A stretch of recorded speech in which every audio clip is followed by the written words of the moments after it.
If you did a word search in general conference talks for pleasure, the thing that you'll find over and over again are warnings against pleasure. Don't get caught up in the pleasures of the world. There's a lot of people, a lot of apostles who like to use alliteration, right? And they'll list out like pride, pleasure, property, prosperity in a list of things that you should beware of or that are potentially deceitful.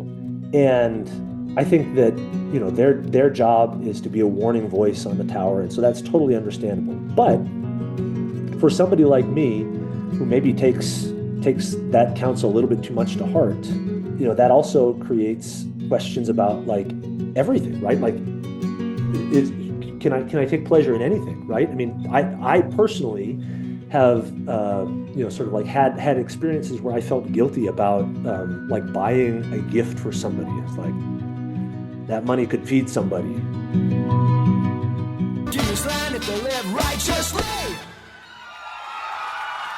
It is time for another episode of The Cultural Hall, and I'm looking forward to this one quite a bit. One, because, well, this is something that will drive you to the YouTube.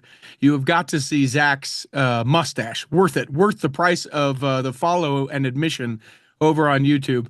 But another part of this is that we're going to be talking about pleasure, or as sometimes I like to joke around when people say, pleasure.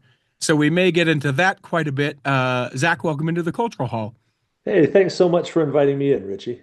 Now, I want to make sure that people don't get confused with you, Zach, with other Zachs. This is Zachary McLeod Hutchins.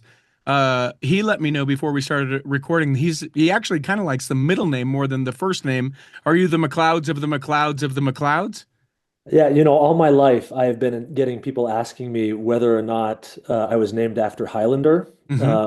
And so eventually I figured that I should watch it. And so I've seen at least a little bit, but uh, the root for me is less the Scottish clan, although there are some amazing McLeod tartans, Sure. than it is uh, the family lore. So Annie Jane McLeod was my father's favorite grandma, and he would tell me stories about her. And Hmm. so Oh, that's I'm awesome. attached to the name. My son is Mac. His name is McLeod. So So there you you go. finally got to get someone the first name McLeod, and you call him Mac, and so now you live vicarious middle name intentions through your son. I love it. I love Yeah. it. I was wondering if maybe you were going. You're like with the McLeod thing. Wasn't there a DuckTales character with the last name McLeod? Maybe I'm making stuff up. I know that there was a McDuck. Well, actually, now Yeah, there's I'm Scrooge McDuck, but now I yeah, want to say, wasn't the pilot some so and so McLeod? totally possible. I'm Yeah. I'm a little behind on my DuckTales. It's been a Hmm. decade or two, but Yeah, interview's over. Interview's over, Zach. We're done. If you can't do your, tell me a little bit about you. Born and raised, your affiliation with the Church of Jesus Christ of Latter-day Saints. Let's go there for a minute. yeah. So I was born and raised in a little town in Massachusetts. Most people on this side of the Mississippi have never heard of it, so I just tell them I'm from Boston, and they Uh-huh. nod their heads. Um, but I grew up there the first 18 years of my life, and then I made my way out to BYU for college. Met my future wife my freshman year, which was inconvenient because I hadn't actually gone on my mission yet. Yeah. So we have some of those stories hanging in the closet. I love that you're like, hey, I really love you, but also really inconvenient timing. So if you wouldn't mind, just hang on. I'm not going to ask you to wait for me. That's so cliche, but also I love you. We know we're going to do this. Can you just hold your horses for a bit? Hey, she knew a good thing when she saw it, and she may have seen some other things that looked okay, Yeah. but it worked out for the good guys in the end. Okay. Okay. So then born and raised a member of the church out in Massachusetts? Yeah, so my parents are converts. They both converted in their late 20s. Um, and I grew up in a little town. There were two other kids in my high school who were members of the church. Um, well, that fluctuated over time, but whatever. So Sure. I grew up a member of the church, and I'm still a member of the church today. You'll find me in the second row of the chapel every Sunday. So You're a second row guy. Can we talk about that for a second? I know it's a little bit rough with the name of this podcast. Yeah, yeah, because we sit on the back row in the cultural hall. Now, let me ask you this.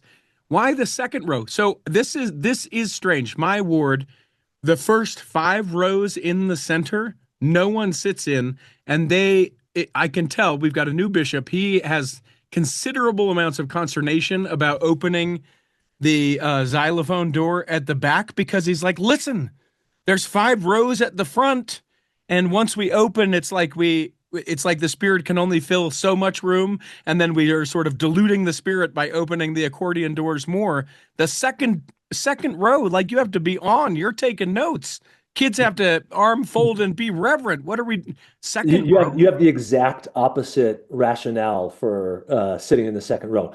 I sit in the second row with my well, I have 8 children. One's out on a mission in the Philippines. So I sit in the second row with my 7 children for precisely the opposite reason. We are the Okay. best show in town. The circus sits on the second row, and everybody's entertained, and everybody feels permission to bring whatever misbehaving children they might have into the chapel. Because let me tell you, whatever you've got going on, we can provide a more distracting, a more irreverent group there Yeah, on the you've second. got it in multiples. Yeah, yeah, Eight, you also have to do one of the middle rows up front too, because those are the largest rows. Eight that's kids? correct. Yep. Yeah, it's been just a lovely thing. There's You're something about a convince big me. crowd. Convince me about 8 kids being a lovely thing. I get it, right? You're never alone and all these experiences and generations and all this, but it sounds like a circus. Your words, not mine, going, oh my gosh, what are we doing? So look, I grew up in a house where my mom gave birth to 7 kids, Okay. and we had about 70 foster kids that passed through the house at some point. Wow. There were 2 of those foster kids who were adopted, so they're my siblings now too. Mhm. And then there's another one who was never adopted, but like is Yeah. permanent part of the family, whatever. Um, and so every day was a party. There was one summer at my house when I was growing up where we had 22 for dinner every night, Oh my and gosh. we could not fit in the kitchen. And so most nights we ate out on 2 big picnic tables that sat in our front yard. And as the youngest of those original 7 kids, and actually the adopted kids as well, I loved it. There Mhm. were always brother-in-laws, older siblings who were over and that I could play with. And I'll tell you what, that same truth about the experience applies to COVID. You Mhm. know, during COVID, I feel like I talked to all sorts of people who were telling me about their children and how like their children hated them or they hated their children because they Sure. were always together. Um, or like they had the 2 children and they didn't get along, and then the house was just ugly, right? Because you had these Mhm. 2 children fighting together. But COVID was, I, I feel bad saying this because I know it was terrible for a lot of people, but for us, it was amazing. There was always somebody to do something with, and if you got Mhm. tired of that person, you just go find somebody else. You go out on the road and go, hey, you want to live here for a bit? The summertime, we don't need. Oh, that's incredible. That's Yeah. good. You know that is a an oddity or a rarity among people that nowadays we're like 2, 3 and done. Oh I yeah, think that's yeah, tremendous. yeah. I, do all of your siblings share the same love and appreciation for that? I mean, I would say so. Of the 7 original siblings. Let's see. The oldest has 6. The next one has 7, 10, Oh my uh, gosh. Oh my, 3, 5. I don't even know how to count the next one, but it's a lot. They have a complicated family structure in the same way that we did with a lot of adoptions and people who are in and out of the house. Anyway, so yeah, we all really appreciated, I think, the ways that our original family structure provided just lots of really exciting and unique opportunities to be together as a family. Well, and it teaches you something as an individual too, where I think that it's sort of a lost art. I feel like as church members, we used to be a lot better at this, where it's just the come as you are, you're welcome, however many, it doesn't matter, come on in. Some of that is that people have changed, and some of that is just because of some of the things within the church that no longer exist to be able to create that community. But yeah, that is. I was hoping that you were going to run down the list of brothers and sisters, and then there would be the one, oh yeah, he or she doesn't have any, and then it's just silent, and we all go, how would you be that person in that family? I do feel bad. I have an adopted sister who's had some struggles with infertility, and she doesn't Mm. have any children, and she wishes that she could. But your earlier comment about coming as you are and that sort of thing that was lost, I have to tell you this story. Please. So my father was the chief of police in our little town, and my mother, as illustrated by the revolving door and the 20 for dinner every night, is somebody who would always just look for people to bring into our house, to invite Mhm. to dinner, that sort of thing. And I'll never forget, it was an evening. My dad came home from dinner or for dinner, and he walked in the door, and it wasn't anything unusual to us children because my mom had stopped the station wagon as we were driving along the road, and she'd seen this man who was walking along the side. She stopped and she said, "Are you okay? Do you need Mhm. something to eat?" And she brought him home for dinner. And my dad comes in and he takes one look at the guy sitting at his dinner room table, and then he walks right back out because he had just let that guy out of jail earlier that morning for some disorderly conduct related to inebriation. So, Oh no. it was never a dull moment in the Hutchins house. Always wanted to serve a mission. Um, I don't know if I always wanted to. Mhm. I always assumed I would. Mm. By the time I went, I certainly wanted to. Sure. Yeah, I served for 13 months in Brazil, right up on uh, the extended elbow or the horn of South America. It was the easternmost point in Brazil. I came home after 13 months with knees that needed surgery. So I Mhm. had double knee surgery when I got home. But it was really fun because, as I mentioned before, I had this beautiful young woman waiting for me. We got married 6 months after I got home. And so I Mhm. was still 20 when we got married and we moved into the singles ward. And it was amazing because I would sit, like you know how singles or the new married ward, we'd Sure. sit down and everybody's introducing themselves and they'd be like, how long have you been married? Where are you from? How old are you? And I just loved telling people that I was 20 because as soon as I said that, you could see their eyes just go like saucers and they just had no idea what to say to that. Like, "Oh, I'm so sorry you didn't serve a mission or that you came home for transgression or Yeah. whatever." And I have a little bit of perverse pleasure in seeing people feel uncomfortable, I guess. Well, I got to ask you about that. So when did you come home from your mission? What year was it? So I left on September 20th, 2002, and I Okay. came home on October 8th, 2003. So this is a time frame. I think that it's different now, but Hmm. certainly that is a time frame when people would be like, "Oh, Oh, that's right. Yeah, the age change. you didn't serve, The you equivalent didn't." of me Well, saying I well, was 19. yeah, well, with 20 and all that, but I'm saying more the stigma of coming home early. I think we do a much better job now about being like, Welcome. So glad you even went. That's great. You had the opportunity to serve us. Awesome." I think that we've changed that Yes. since certainly that time. I served a little bit earlier than you, um, but there was, and it's hard for some people to believe, a stunk if you went and then you came home early, whether it be, in the dating scene or people would not believe, "Oh, your knees. You really mean your needs, your sexual needs, you pervert?" Like they would not allow it to go. Did you face any of that stigmatization, or because of your life situation, you kind of evaded a lot of that? I'm familiar with what you're talking about, and Uh-huh. I know that was a real experience for a lot of people, and my heart just breaks for them because as somebody who experienced that, when I came home, I was depressed for a good 18 months, probably Really? after I got home. Yeah, I mean, and not just sort of like I got sad sometimes. I was really depressed, and Let me ask you about that real quick. Was yeah. it like, "Oh, I didn't do all that God wanted me to do," or like, what was the thing that kind of got, trapped in your brain? Um, so. Uh, I think first, I would say we did something you aren't supposed to do. There's clear instructions, or there were at some point clear instructions that when you're set apart as a missionary, you're not supposed to record that blessing. Uh-huh. But my father was the stake president at the time. My sister has always been an excellent stenographer, and she took down the words of the blessing that he gave me as I was set apart to be a missionary. And in that blessing, it said something to the effect of, according to your obedience, you will be blessed to fulfill your mission and to Mm, have success. mm.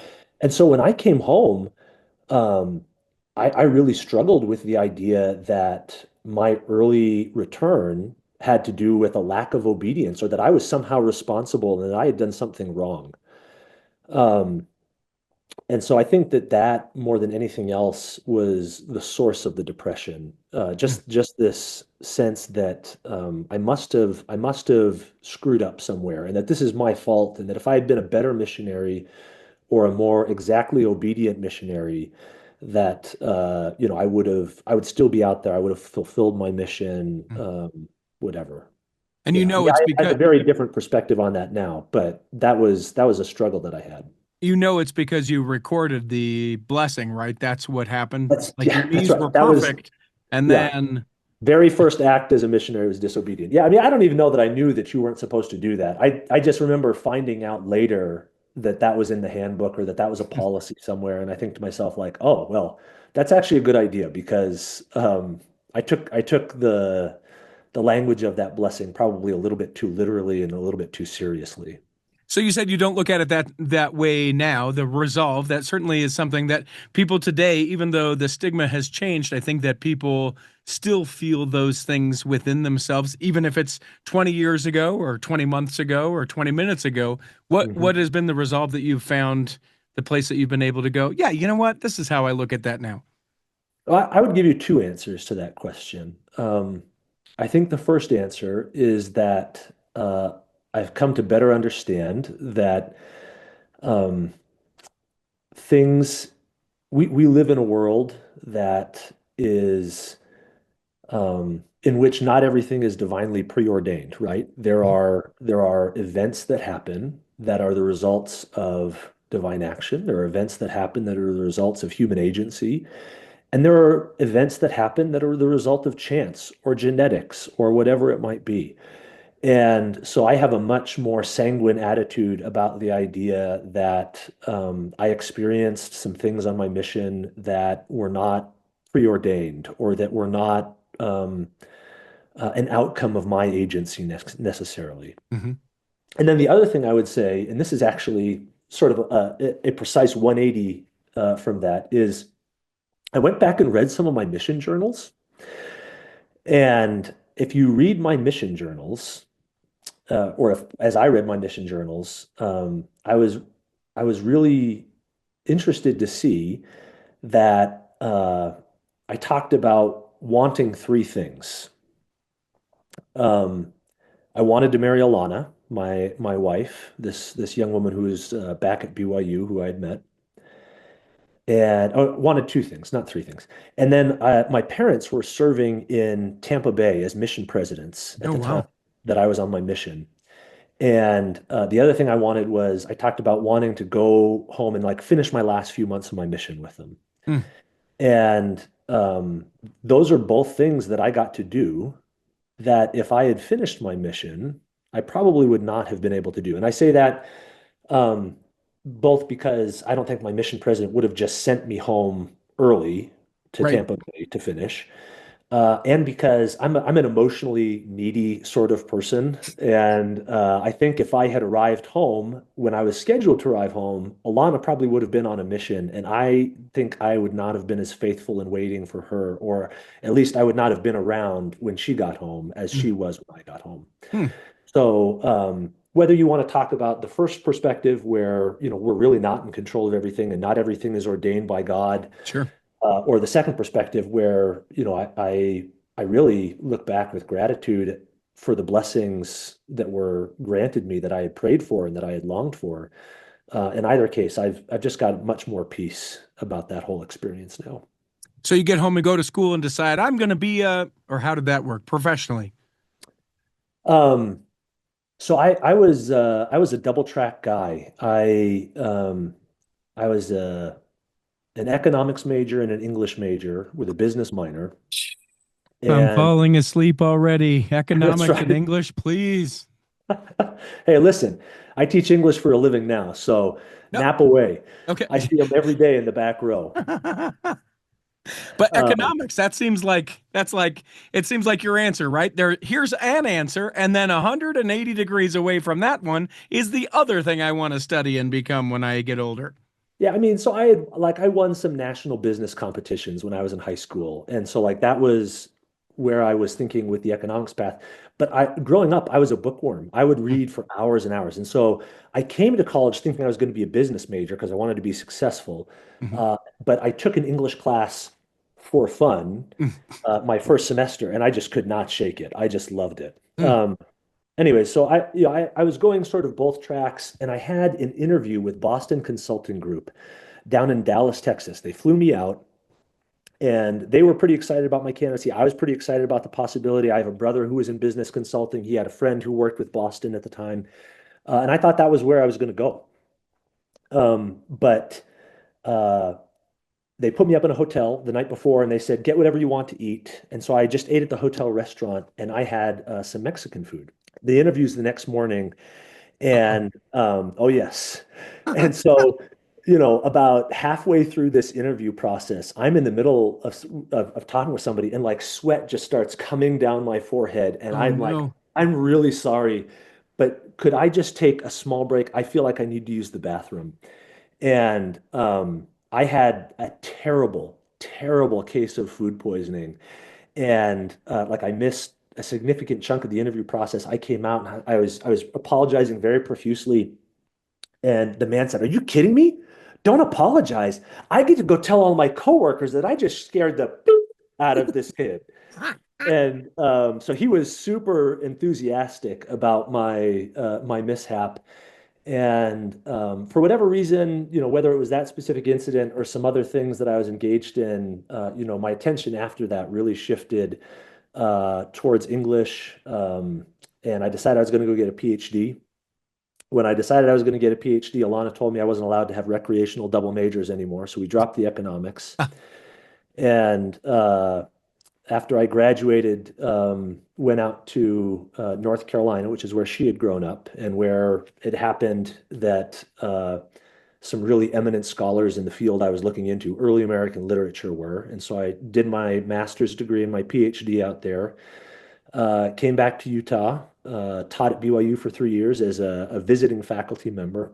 And then I got this wonderful job I enjoy now at Colorado State 12 years ago. And it's just been lovely to live here and to see my family grow up here. And yeah, I'm thrilled with how things turned out. One quick question about that. A through line that we've talked about here in the Cultural Hall is where people will talk about how within the church we sort of have these careers that, in order to support your family, you need to, and we talk a lot about it in aspects of the arts, right? Like everybody loves to sing and dance and play an instrument, but when it became the time to be serious, I went to business school or I became a dentist like my dad and his dad before him or whatever the thing is, right? I, no, knowing that you come from a large family and pursuing English, that doesn't ring to me like, hey, the huge financial industry of English teaching, was it just a passion that you couldn't let go of and you're like, we'll figure this out? Or how did it come that you were like, yeah, you know what, I'm going to do this, and the PhD is the vehicle to get there? Talk to me about that. So this is going to maybe be a little bit strange, but I want to tell you a story about my father, and Okay. then as a way of answering your question. So I told you my parents are converts. Hmm. They grew up in Massachusetts. My mom had a distant cousin who was a member of the church, and that was it. And that's not even how she became a member, right? Like that's just the only real contact that she'd had with the church. Um, my father had been a member for 1 year, and he was a police officer, and so he was on duty. He popped into state conference to hear a little bit of state conference, and then he was sitting outside in the church parking lot back in Massachusetts just after he'd been sustained as an elder in the Melchizedek priesthood. And as he was sitting in that parking lot, he heard a voice or he felt an impression. How the language you can fudge a little bit, right? But the impression was that he needed to quit his job, move across the country, and go to BYU. Now, this is in April of 1968. Jeez. Yeah. And so he told my mom, and my mom was very supportive, but they didn't tell any of their family members except for those that were like, they were living right next to, Mhm. because they knew that they'd just be mocked. And so my dad called up BYU, and BYU said, "We don't have a place. Admissions are closed. You have to apply next year." And he called up the Utah County Sheriff's Department. He called the Provo City Police Department. He called the BYU Police Department. And they all said, we don't have openings. Not possible. Notwithstanding the fact that he didn't have any real way to fulfill this prompting that he'd had, he quit his job Oh my gosh. where he was in line to be the youngest lieutenant on the force, like he was a rising star in this police force. He quit his job, packed all of his family up in their car, and he drove across the country. He got to Chicago. When he got to Chicago, his mother back in Massachusetts called, because his mother's was the phone number that he had given when he was reaching out to these different police departments back in Utah. Hmm. And his mother said, "Listen, BYU police just called, and they said if you can get there on Monday, that you have a job."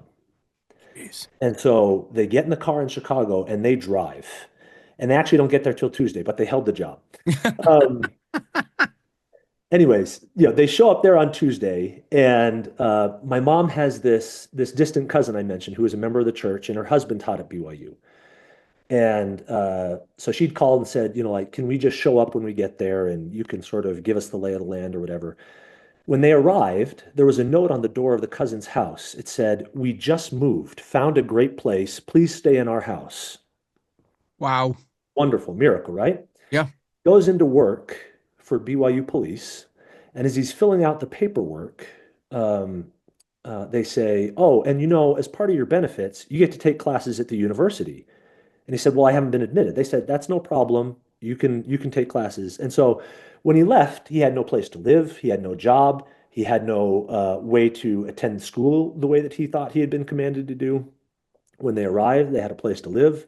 They had a job, and he had this opportunity to attend school. And so, that's sort of a founding story in our family in terms of faith. And so, my own, experience in terms of trying to support a family in a sector of the economy that's not necessarily known for being particularly lucrative, like that is so small potatoes Mhm. as compared to this legacy of faith that I came from. And I've had my own miracles.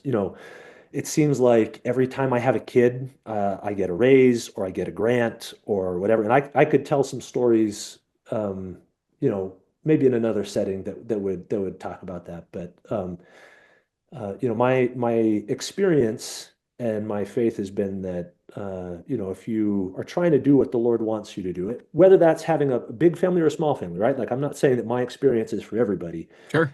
If you're really trying to do what the Lord has asked you to do, that He'll open up the way. And in our case, we felt really strongly that part of that was having a big family, and I just have been grateful to see that play out in my life. That's incredible. What a great story of faith. And to be able to sometimes when there's things that you're like, "Nah, I don't think so." And then be able to go, "Oh, but dad, yeah, okay, maybe I could." And then to be able to see the way to make that happen. It's incredible. Thank you for sharing that. Let's Yeah. take a quick break. When we come back in the second block, let's talk a little bit about pleasure, or as I like to say, pleasure. We'll get to it coming back in the second block of the Cultural Hall.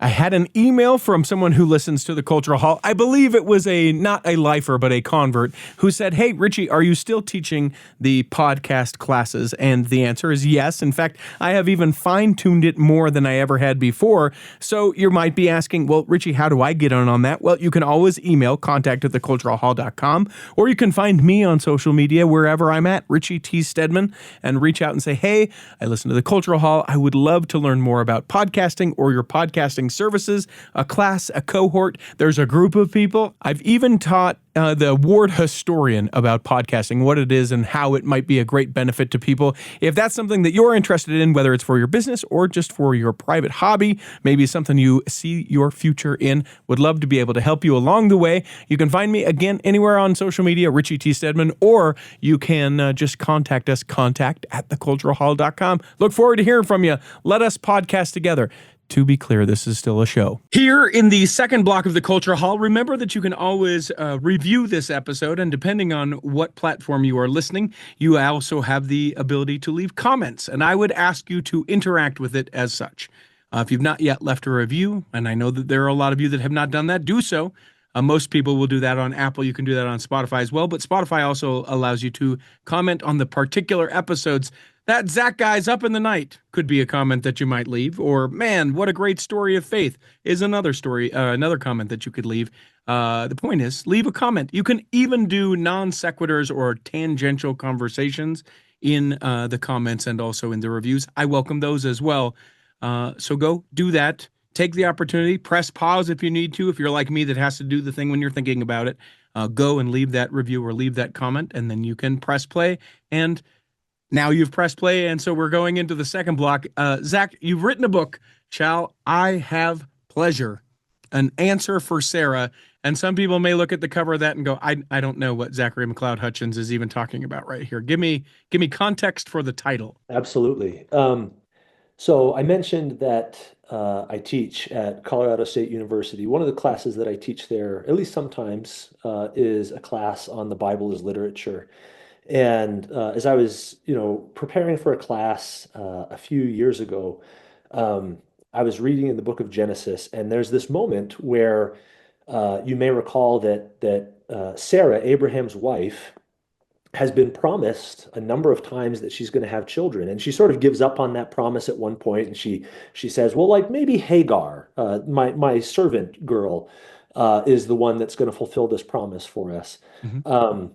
But there's a moment in Genesis 18 where the Lord is renewing this promise, and he sends some angels down, and the angels reiterate to Abraham that Sarah is going to conceive.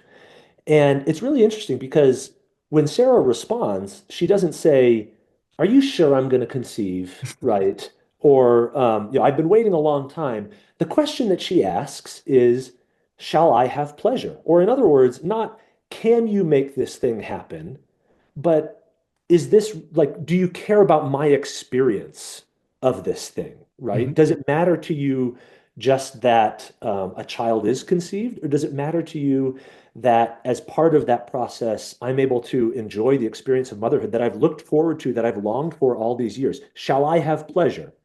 Um, and as I read that question, it just really struck a chord in me, and I thought about whether or not I could answer that question clearly for myself. And I didn't feel like I had a good answer. Hmm. And so I spent a lot of time doing some research, thinking about it. And when I felt like I had an answer that I could give to the question, it also felt like something that would be appropriate to share with other people. I'd written another book, previously for church members, or at least intended for church readership, and so it felt like a natural thing to do to share some insights that I had gained through this experience.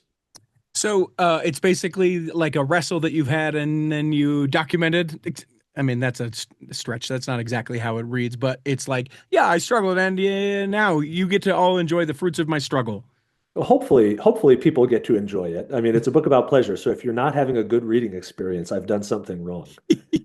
Pleasure is a word, though, that I think, at least in 21st century, here we are in 2025, there are some not weird, but there are various connotations of what pleasure is. Most people, I think, if you're like, "Oh, are you getting pleasure?" I think that they go to the sexual or sensual kind of things. Maybe some other, are you pleased with your station in life or the job that you do? But I think by and large, we think pleasure and we go to some sort of sexual thing. Yeah, no, I think that's totally true. And to be clear, the book does touch on sexual pleasure, right? Like that's something I think that the Lord wants for us too. Um, but the question of what pleasure is, and this is stuff that's relegated to footnotes in the book. So if this seems a little dry and dusty to you, don't be too put off, right? But the question of what pleasure is one that has, engaged philosophers throughout the course of time, right? There are people who have argued that pleasure is one thing, right? And you're experiencing pleasure through lots of different avenues, but it's essentially the same sensation. Then there are lots of people who say, no, you have to actually distinguish between an intellectual pleasure, a sensual pleasure, a tactile pleasure, Hmm. a pleasure of the ears, right, of hearing something beautiful. As far as I'm concerned, I would tend to side with those who regard pleasure as a unitary phenomenon, Okay. right? That we're experiencing through lots of different avenues. Um, and, it seems pretty clear to me that the Lord wants us to have pleasure, that is an important part of our mortal experience, is to enjoy these bodies that we've been given, enjoy the experience of being here on earth, and to receive the pleasure that was intended for us in our creation. How many people listening to this though are like, man, I wish, because I'm doing the thing. I've got the recommend of this. I do the calling of the this. We had the family because we're supposed to. I clean the church on Sunday or Saturday morning, and we do the things. Or maybe it's all academic, and I got the degree that was of this. I'm able to be a scholar that travels around and does this, and then ultimately they're the most miserable people ever. So where is the connection, or how can we have pleasure? Yeah, I mean, boy, that is maybe a whole different book that might be written, right? Of how you get to appropriately enjoy pleasure. But what I will say is that my experience has been that we are surrounded by opportunities for the sort of pleasure that the Lord wants us to have, and Mhm. and that we're designed to receive, right? So I feel really fortunate that I have the ability most mornings to take a walk. There may Mhm. be people who don't have that chance, right? Sure. But over the course of the past year, I probably saw something like 200 sunrises. And um, let me tell you, I derive so much pleasure from the sunrise, right? Now, uh, getting up early might not be possible for everybody, right? Or Mhm. that block of time might not be available. But the same sort of pleasure that I derive from the sunrise, or I would say a pleasure that's at least as great, right, for me. Uh, I have a 6-year-old who I read books to on a regular basis. And trust me, I have been there on nights when reading that book to him is either putting me to sleep Mhm. or feels just like one extra thing that I have to do. So I get it, right? Like I know that parenting is hard, and that it usually is entangled with lots of things that are like happening in your life, right? The calendaring and all that sort of stuff. Mhm. But I also know that 6-year-old, he really likes to put his hand up and sort of rub my face. Mhm. He'll rub like the stubble on my face, or he'll pull on my ear a little bit. And there was a time in my life where that gesture annoyed me or bothered me, but um, I also have learned just to take great pleasure in the fact that I have this 6-year-old sitting on my lap. And maybe that's because I have the 8 children and I have one that's in the Philippines now serving a mission. And so I know that you don't always have a little child who wants to touch your face Mhm. or who wants to sit in your lap. And I've had one leave, and so I'm more attuned to the preciousness of having one here. But I share these two examples just to say that the opportunities for pleasure, I think, are so much more numerous than we sometimes give them credit for, right? If we're really willing to appreciate like the small and simple things. I also happen to have a wife who's an amazing, amazing cook. Hmm. And so let me tell you, dinner every day. Yeah, rub that in. Thanks a lot. Thanks a lot. Like when we think of this within a gospel context, there are scriptures that sort of, buoy this up. Things like, men are that they might have joy, and this is my work and my glory to bring to pass the immortality and eternal life of man. And I think that most people think of that as a pretty pleasurable experience, immortality and eternal life. But still, then circling back, there are so many that either because of the station that they're in, the things that they were born into, or very well could be from the choices that they've made, are not having pleasure, are asking the question, what am I just supposed to wait until this happens? What are we doing here? Am I going to have pleasure? Yeah, I mean, uh, I think that there are a lot of us who have the attitude towards life that we're just going to sort of grit our teeth and bear it, or Hmm. take two Tylenol, lay down and die. Hmm. Just waiting for something better in the next life. And um, again, I can't stress enough that I'm conscious of the ways in which some people are in circumstances that are just so hard. People who are born into poverty, people who are born with um, medical conditions that plague them throughout the course of their lives, people that are enduring the hardships of war, right? I mean, I don't think that there's anyone who would say that our life is supposed to be an unending stream of pleasures, Hmm. right? I don't think anyone would defend that position. Um, and there are seasons of life that are filled with sorrow. I talked to you about in that first block Hmm. about my own experience coming home from a mission. But it's also super clear that the Lord intends for us to have joy, and that joy is an embodied experience that entails, at least in part, pleasure. I think about the language of the Lord in the Doctrine and Covenants, where he says that the earth is mine and the fullness thereof, right? And he says there's more than enough to share. And I think about the way that the Lord describes the Garden of Eden. Everything is good. Hmm. And when Adam and Eve wake up, it talks about them being surrounded by these trees that are beautiful to behold. And when Eve looks at the fruit of the tree of the knowledge of good and evil, she sees it and it's delicious to the taste, right? The Lord just surrounded them with these good things. And although that's not the only part of our mortal experience, and although it's not a constant part of our mortal experience, right? Like I go to work and I do things I don't want to do, and Sure. not every day is an unmitigated pleasure. I also feel very strongly that the Lord wants us to find pleasure and that it's available to us most of the time in most circumstances if we're willing to look for and receive it. So who is the book for then?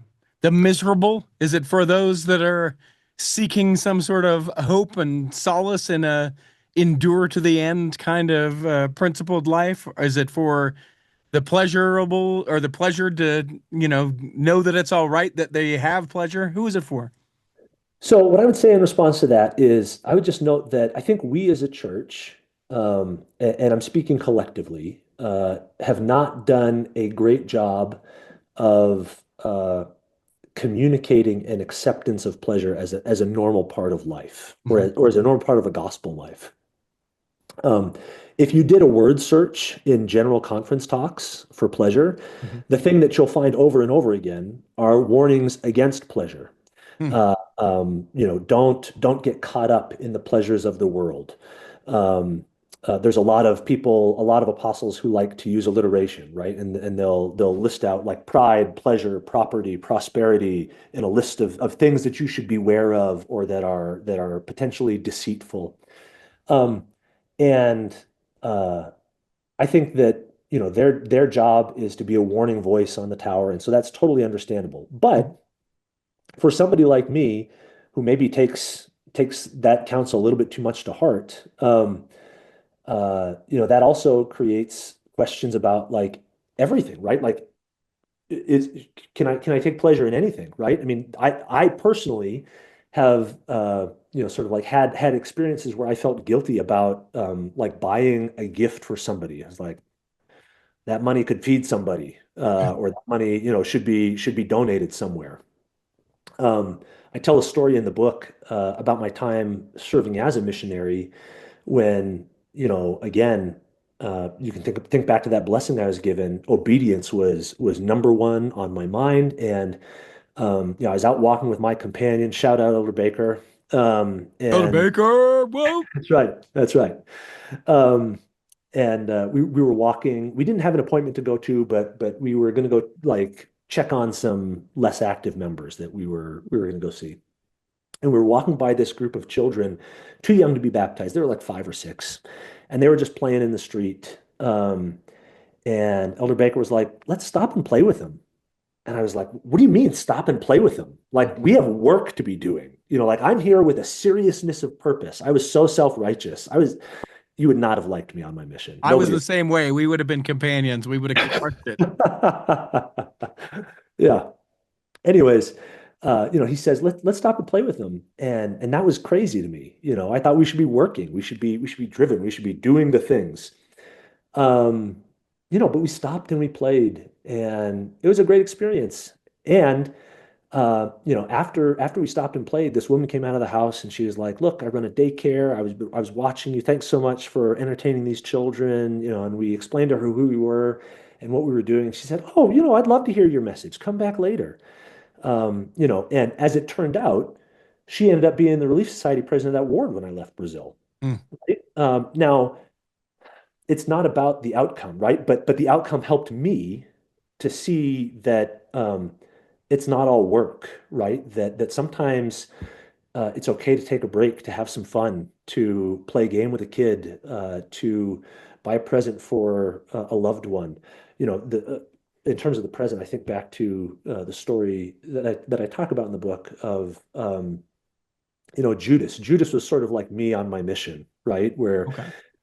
Mary comes out and she's got this box of ointment and she's like, we should anoint Jesus with this. And Jesus is like, "What are you doing? We have work to be doing. We could sell that for the poor." And he's very serious, right? No room for pleasure, no room for um, a costly expression of love. But the Savior said, "No, this is totally appropriate, and what she's doing is um, an expression for esteem for me, an expression of worship, and that's totally fine." And so, yeah, at least for me, all of the warnings that I've heard over the course of my life, we do a great job of teaching people about the dangers of pleasure, Sure. but we leave it up to the media, up to um, much, much more liberal secular voices to talk about what is appropriate in pleasure or why we should seek pleasure. And I think that it behooves us as a church to think about what is good in pleasure and why it might be appropriate to seek out pleasure and to recognize that as one of the purposes for which we've been put here on the earth. One of the things I can't remember the actual episode we did, but we were chatting with a couple authors about a book about intimacy, and Hmm. talking about how God created parts of our bodies. I'll keep it fairly vague here, but parts of our bodies to be extremely sensitive for immense amounts of pleasure. And that was the first time where that idea of like, oh yeah, God has a hand in wanting you to feel pleasure, to feel all of the things.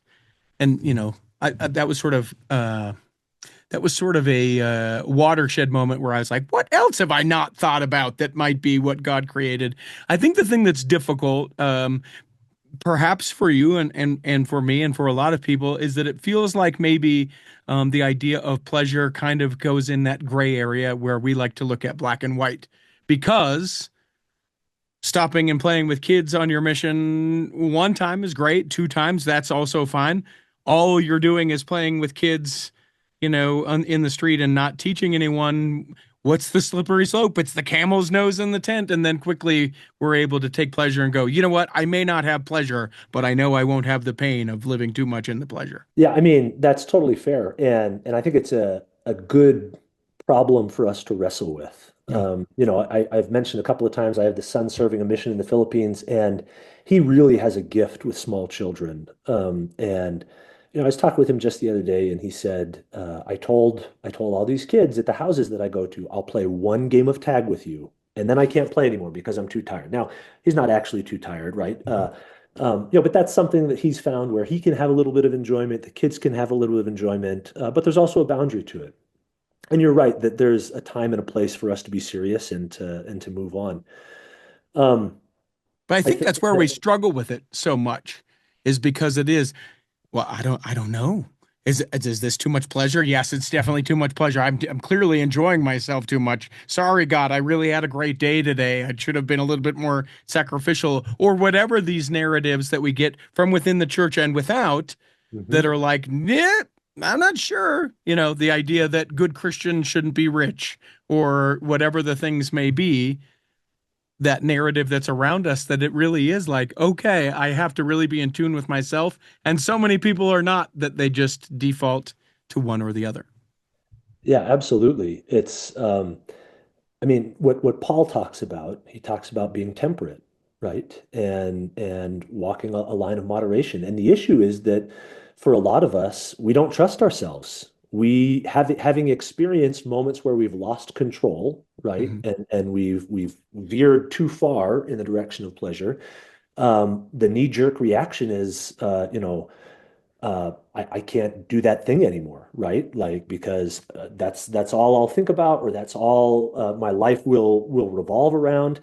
And the answer is that we need to, find a way for pleasure to be an appropriate, moderated part of our life. It's not the whole part, and it's not something that we're scared of and that we're running away from. Mhm. But it's something that we can integrate into our lives and receive with gratitude as the gift that it's meant to be. Yeah, because it truly is given from God for us if we are to believe scripture, which, spoiler, I think we should. Just, for people who might be thinking about that. Maybe they're on the fence a little bit. Uh, but to seek after the things, all the things that God has given us or has made available for us. One of the things I appreciate about your book is that it's not long, which isn't to say, to disparage long books, but I like that it is a digestible, let's get after it, intentional, I would assume, or where you're like, nope, that's the journey, 93 pages, let's be done. No, I mean it's very intentional.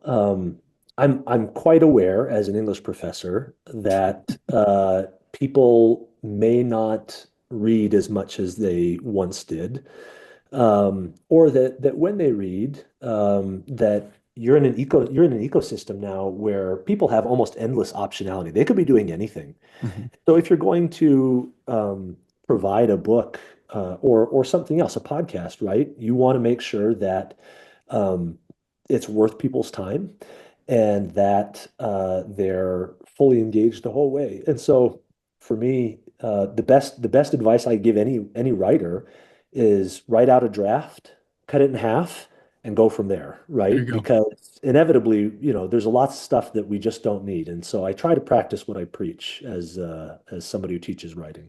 Yeah. Let's take another break. When we come back in the third block, there are three questions that we ask everyone who steps into the cultural hall. I'll ask those of you and maybe a couple other pickup questions as well. We'll come back and do that in the third block of the cultural hall. BestDJinUtah.com is the website. That is where you go if you would like me to come and DJ your event. Now, will I do a family reunion where you all wear the same t-shirts? You bet I will. Will I travel to wherever you're at? Uh-huh. Am I reasonable as far as what I cost? Yes. Yes. Do I bring a good time? Yeah, all the things. Listen, Best DJ in Utah, it's my company. It's a thing I do that allows me to be able to have the time to do the cultural hall. So if someone's getting married, you think, man, they need a great DJ. You're throwing a party, whether it's a 50th or 60th or 40th or 20th or whatever the party is. I've done them all and would love to be able to do that. An anniversary party, certainly done those. I did a baptism in 2023. Yeah, we did a big dance party at a baptism. Spoiler, not a Mormon baptism, but it was fun nonetheless. bestdjinutah.com is a website. I will get back to you within 24 hours with a quote. Come on now. bestdjinutah.com. Here in the third block of the Cultural Hall, a quick reminder that you can become a Patreon saint of the Cultural Hall. Go to patreon.com/the Cultural Hall.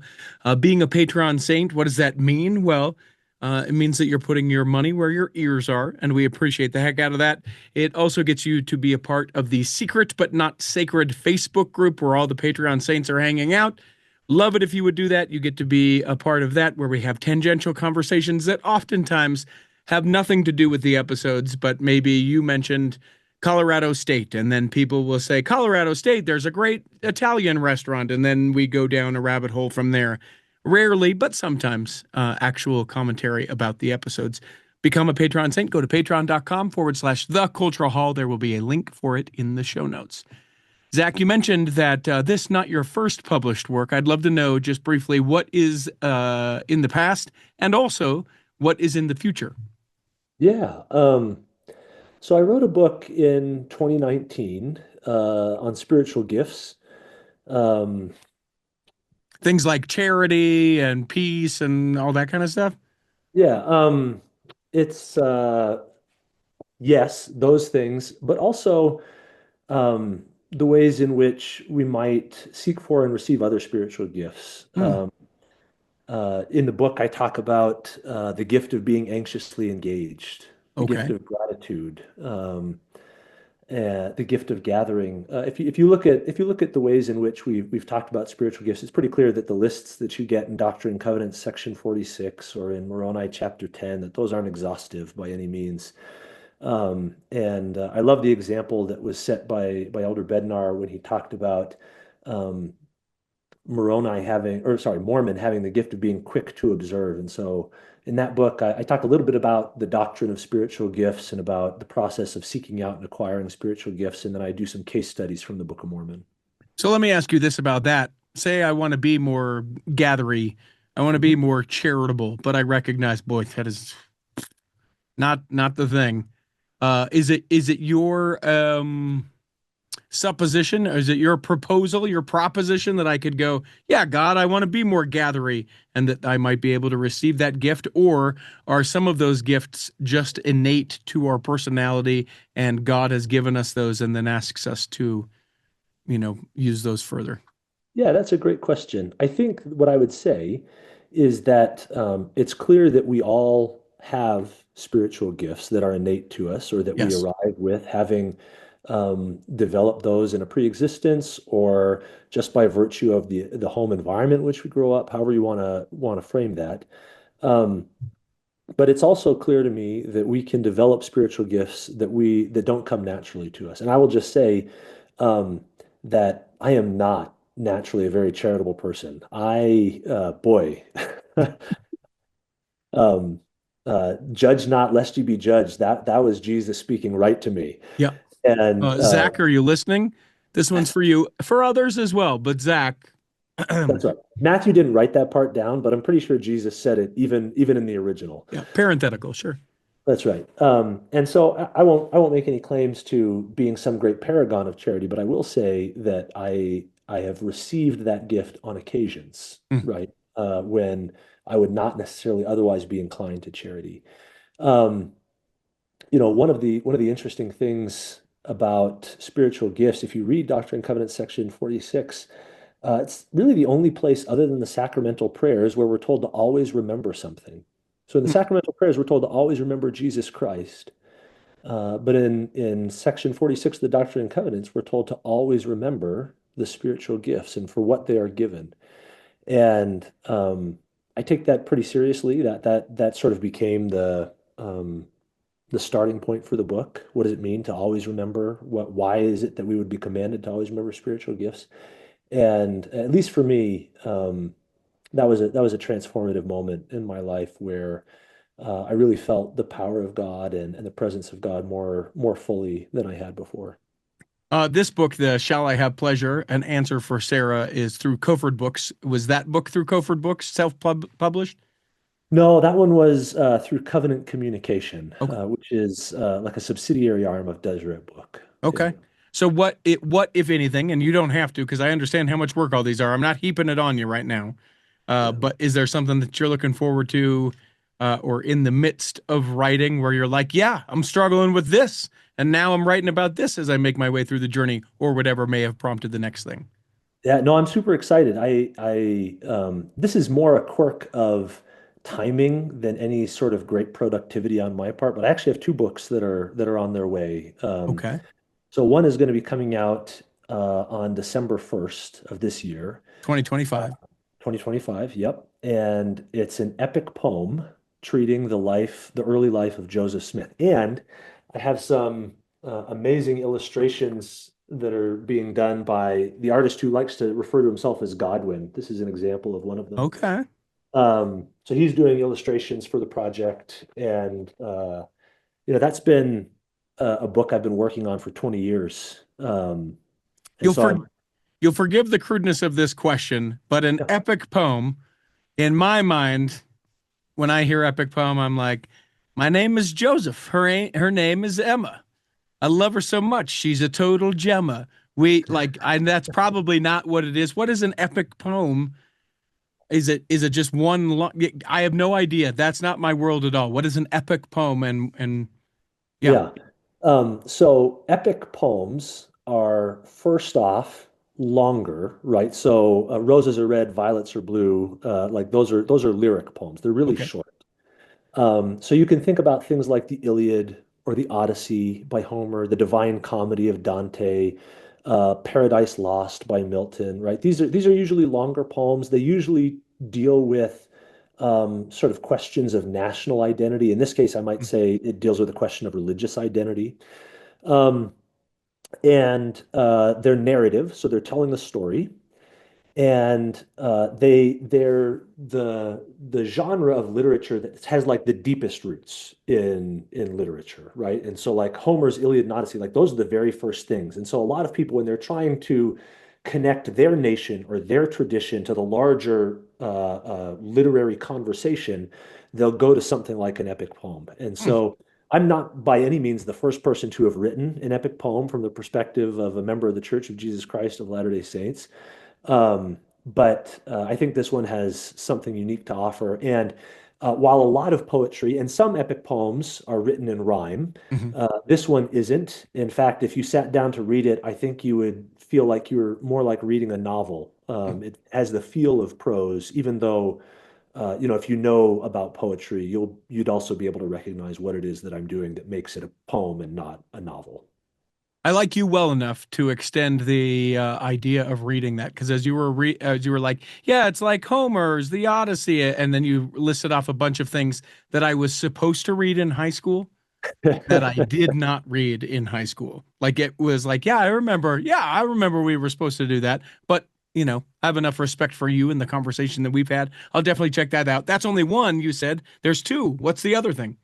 Yeah, the other book that I have cooking for a church audience is also coming out with Covenant Communication, but they wanted to hold it for an Old Testament year because um, the original title of the book was Comforted with Nails, and it comes from a translation of Isaiah by John Wycliffe in the 14th century. Um, and he was talking about the ways in which the Savior comforts us with nails. And I just that to me, when I first read that and came across that translation, it was such a striking image. The idea of being comforted with a nail, Mm-hmm. like it was paradoxical, and I found myself just thinking about what that might mean, or the ways in which gospel paradoxes um, bring us closer to Christ. And so that's a book about the ways in which the hard things of life, the adversities of life, um, can be blessings that bring us comfort, that bring us strength, that draw us closer to the Savior. And having written about pleasure, I felt like I should also probably deal with some of the harder things in life. Yeah. Okay. So that Old Testament year, that would tell me you're 2026. okay, 2026. Yeah, because Yeah, we're circling our way back around. Unless they change it, they get crazy. Or that's not they right. get Who crazy. knows what'll happen in the Yeah, next 2 years? yeah, get me started. Okay, so let's ask you the three questions that we ask everyone who steps into the cultural hall. The first question is do you have a calling right now? And if so, what is it? I do, and you are going to love this. Go on. I am the stake athletic director. Okay. Um, uh, when the calling was extended to me, it was described as being something like the male loneliness coordinator of the stake, Sure. or the male prevention of loneliness coordinator. And I say you're going to love this just because my conception of stake athletic director is pretty expansive, and I have a forgiving and very kind stake presidency who's willing to let me color outside the lines a little bit. And our most recent activity was actually a stake spelling bee. Yeah. Yeah, Heck it was yeah. amazing. What was the winning word? Ooh, that. uh, I don't know that I can remember what the winning word was. Like Mahanrai Moriankamer. Can you use it in a sentence? Can you give me I its I can tell you origin? it was not a name from the Book of Mormon. Boy, that's a great question. I feel a little bit embarrassed that I cannot tell you off the top of my head what the Well, winning word. you'll message me. I'm not worried. May I throw something at you, Oh, stake coordinator of athletic loneliness for men? hmm. Croquet, a croquet tournament, uh, Strong. and play it up. Play it Yes. up. Come dressed in your Yes. golf clothes. We're Yes. having a croquet battle, and maybe you Yes. do like an elimination tournament. If that would get me out to an athletic I love it. activity. I Yep. love it. I tell you what, I don't know who brought us on together, but clearly there's inspiration at work here because I see that in my future. And then one more, just because I know how gentlemen like to make jokes. Badminton Mm. and being able to hit a shuttlecock is rife with opportunities for gentlemen to get together and play a round of badminton. Plenty of humor waiting to Yes. happen. Yep. Lots of pleasure. Yep. Lots of pleasure. And that's what God wants us to do. Second question is if you could pick a calling for yourself, either make one up or pick one that already exists, what would you pick? Boy, I mean, I I really feel lucky to be in the calling that I'm in. And so I don't know that I actually would want to choose anything different. But I will say that